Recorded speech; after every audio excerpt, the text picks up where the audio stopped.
Good evening, everybody, and welcome back to another video. My name is Tom. Thank you for joining me here this evening. First and foremost, I'm sorry that I've been away for so many days. It's been definitely a rough ride this past week. Between the work that I'm doing in California, as well as some of the other, let's just call it business development that's happening here on the East Coast, things have been quite slammed, and I've been going to bed quite early just to kind of, get back to routine and schedule. But I got one for you guys that I didn't want to wait on, because I figure at some point somebody's going to realize that this is either a mistake or it's got to be a mistake. But why don't you guys join me on the computer here and I'll tell you about it. So you are looking at a dealer posting here, right? And this is the Bolt EUV that we're looking at, and keep in mind that this is an LT Redline. They have an asking price of $57,190. Let me read that back to you again. $57,190. Now, you can see right here in the pricing, MSRP for an LT Redline is $31,965. There's an addendum here of $2,500, and if you scroll down here, I think it actually tells you what the addendum is. At least I thought it did. I might be wrong, but oh yeah, right here. 2022 and 2023 Bolt, $2,500 market adjustment. The price has been adjusted with market price adjustment to reflect current market conditions of supply and demand, and is in addition to MSRP. Now, I'm not a math wizard by any means, and I've said it before on this channel. You guys correct me, please, if I, blow math out of the water. Please feel free to let me know that I'm all over the place. But can somebody explain to me how MSRP plus the addendum equals $57,190? Oh, and then there's the tax credit of $7,500. The reason I'm pointing out this vehicle is I was on my break earlier. I took my iPad with me, and I sat down outside in our driveway. It was nice and sunny out, and I thought, let me just look and see if any of the feeds are talking about any news. I try to keep up with as much information as I can, especially how busy things have been.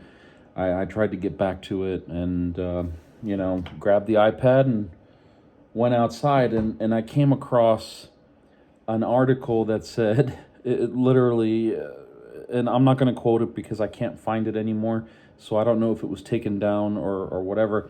This link that you're looking at here, this Bolt EUV LT Redline, that was in my browser history, so I was able to find it.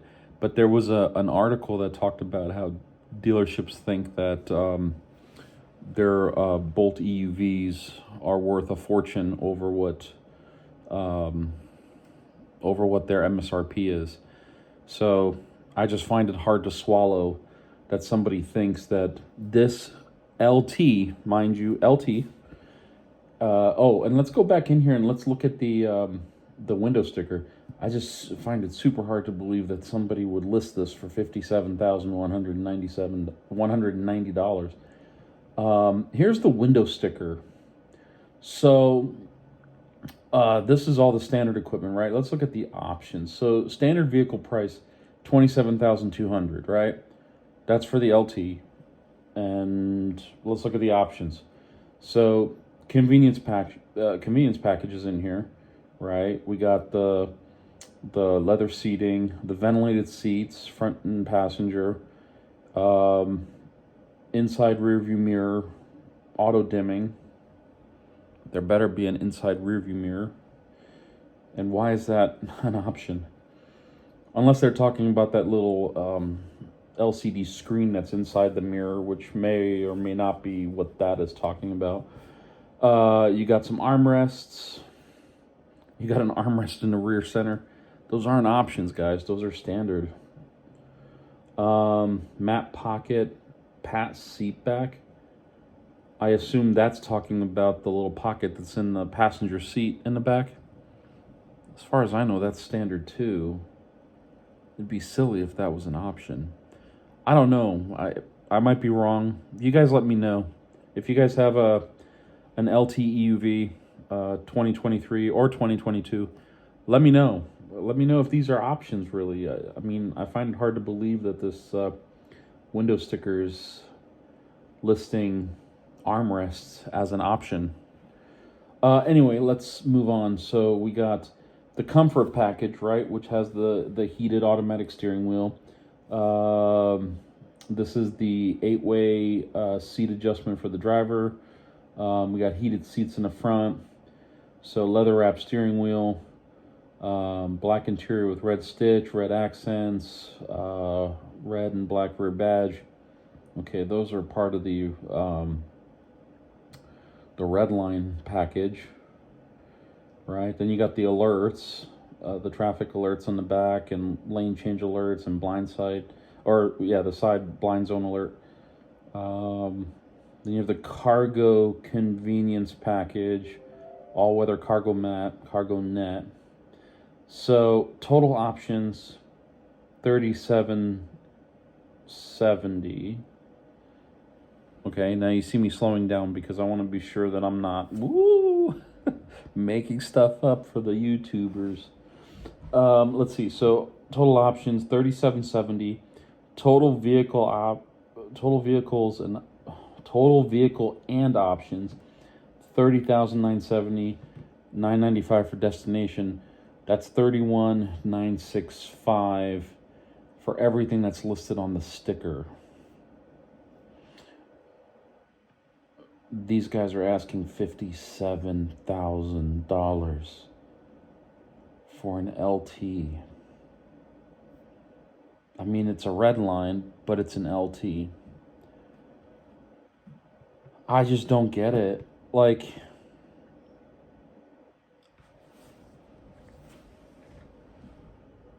do you guys think that this world is still in a position that it was, a year ago, 2 years ago, where, supply chains are so strained and so broken that dealerships will mark up their vehicles?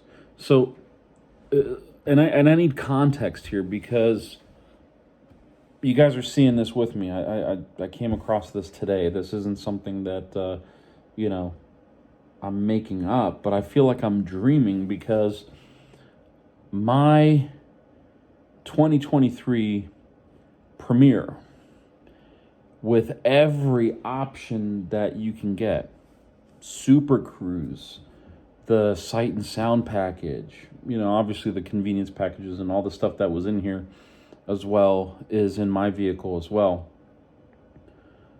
I paid, it's April, right? April 17th right now.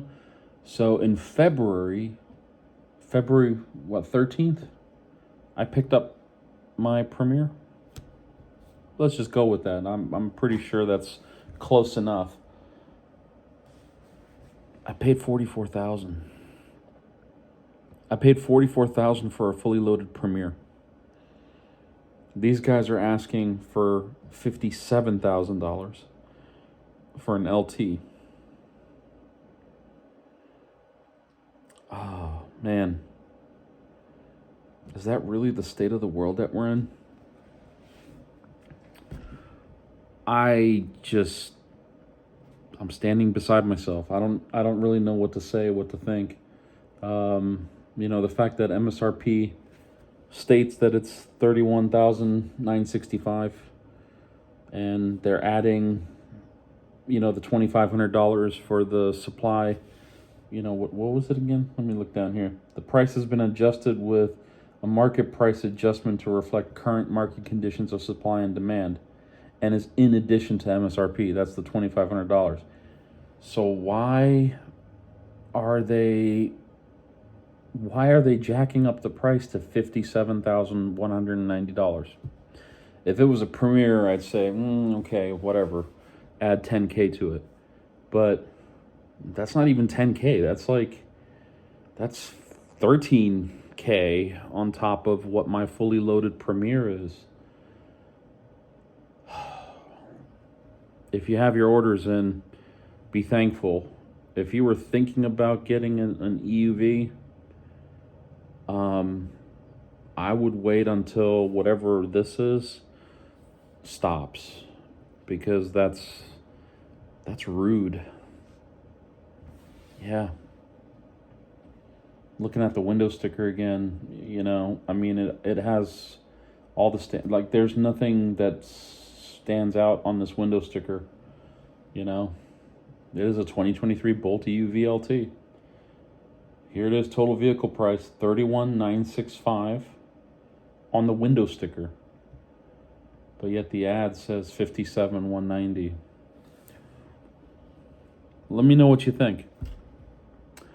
I think dealerships have people, I might be wrong, but to me, I think they should have a person that actually goes through all of their online listings and makes sure that they're accurate. In case this is just a mistake.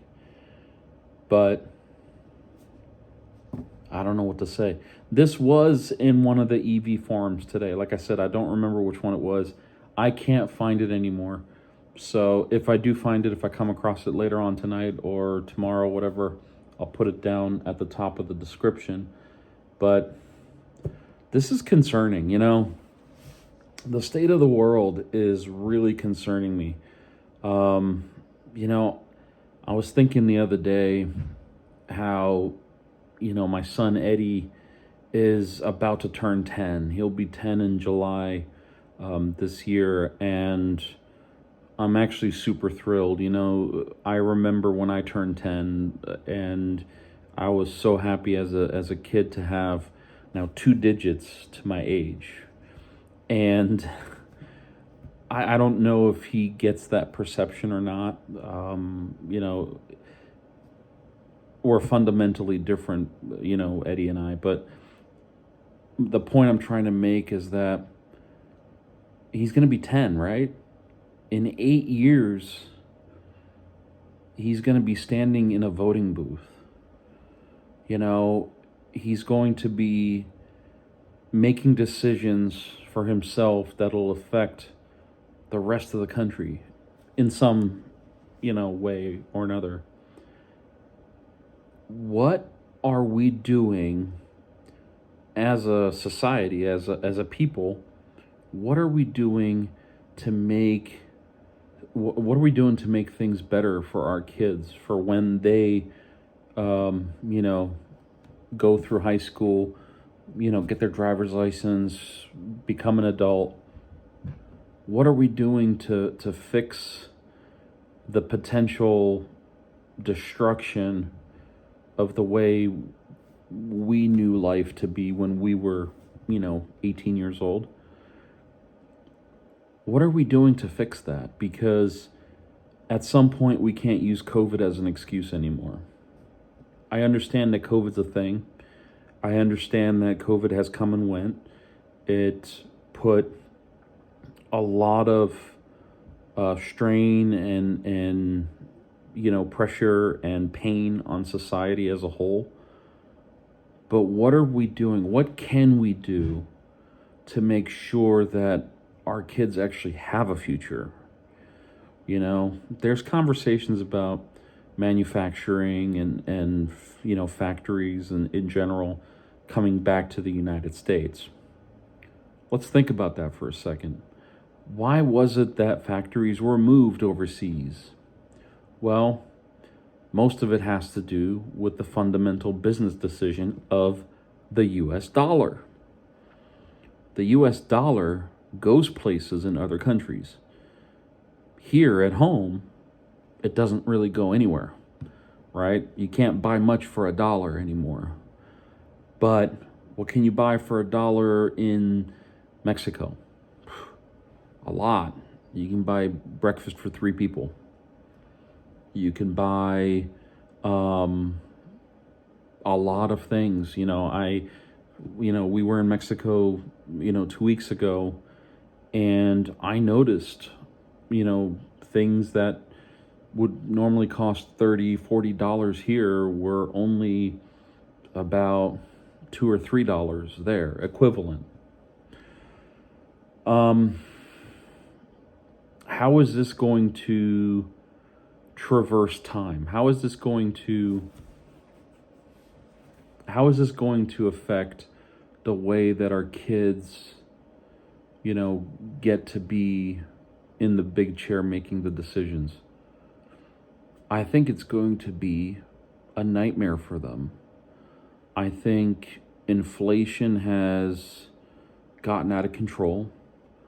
Good luck trying to buy a house.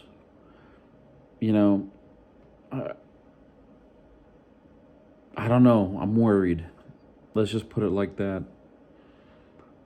No bolt EUV should be almost listed for double the price of the MSRP. A 200% markup. Either this dealership is in bad shape and they're trying to, make money on vehicles that they know people will buy, or this is seriously what the world's come to, where, you're getting Tesla level prices for a Bolt EUV. LT no less. Redline, but an LT. Let me know what you guys think. Go down below, leave me your thoughts. I do have concerns. And honestly, between you and me, there's been a lot of thinking on my side about this. What can I do to make my son's life a little bit better, for when he, becomes a teenager and then starts living in the world as we did when we were teenagers, going places, doing things, is his allowance going to be enough? Do I have to give him $100 a week so that he can go to the movies or something like that? Back in the 90s, when I was a teenager, God, our allowance was, I think, $1.50 a week, and that took us places. I mean, it didn't take us to the moon, but it took us to a nice movie, where you could get a ticket for a matinee for $6, $7. You'd save up for a few weeks, and you'd be able to go like once, maybe twice a month if you had some savings, or if you did a chore that made you some money, mowed grass or something. I don't see that anymore. I don't see anything, even going into an arcade. I took Eddie to a bowling alley up here in Spartanburg where they didn't let us bowl because they had league night or whatever it was, but Eddie and I were still there, and they had an entertainment center, which is essentially just their name for an arcade. Some games, some like Daytona USA or whatever. And I said, well, let's go play. They make you buy these things. These are like their reloadable game cards. In fact, I have them here because I thought I would take Eddie up this past weekend, but we didn't make it. So maybe next weekend we'll go. But the point I'm trying to make is these cards, you get them for free, but you have to fill them up. These cards last time cost me $80. $80. Just with the way their play is set up, just with the way that the digital tokens work. Some games require 4 tokens, some games require 6, some 2, and you get, for $80, you might get enough play for 20 minutes. That's it. $80 gets you 20 minutes of play in an arcade. Now, there are the places that have quarter-based games like pinball and stuff like that where you can play for a quarter, but even some of those are now 50 cents, 75 cents. And where is all that coming from? Like why did things like that have to happen in such a short period of time? I get it, over time things might go up, but why not go up, a quarter every 10 years? You don't need to make $1 off of a pinball game every time somebody plays it. In some ways, to me, that seems excessive, especially since those things are targeted towards kids. Another thing is subscription-based video gaming. We have a lot of games that Eddie loves, Roblox, Minecraft, and there's, a few other ones that they're always popping up saying, hey, subscribe for $4.99 a month and get a hat, like the digital hat that you can put on your character. Why? First of all, don't target my son for ads. He's underage. Second of all, don't ask me to pay that money for something that's not tangible. At least with this, if we rack up some tickets, if we find a game that gives a decent amount of tickets, like those coin pushers, they always seem to do good. Or there's like this whacking, the hammer thing where you put it down and the little light bulb goes up and you have to get it just to the top and not bounce it back, or you lose. But if you hit the top and it stays there, you get 100 tickets. Eddie and I figured that game out, and we played that for about 15 minutes, and we got 3,000 tickets. We ended up bringing home this giant tube, like the 6-inch tube that's 3 feet long, filled with airheads. If you guys don't know what airheads are, really, you should know what airheads are. But God, gone are the days of $6 movies or $7 movies, matinees. The penny arcades, the fun that kids could have on a kid's income, right? Because kids don't have incomes. Kids pick up a quarter on the street and it's like $1 million for them. So, anyway, $57,190 for a Bolt LT, Bolt EUV LT Redline. $80 for 20 minutes at an arcade. Hundreds of thousands of dollars for a house. So cars, house, fun, entertainment. Boy, I don't wish this on anybody. But how do we fix it? Is there a way to fix it? Who knows? Anyway, go down below, leave me your thoughts. I'll let you guys have the rest of your night off. Thanks as always for watching, and I'll see you guys in the next one. Bye-bye.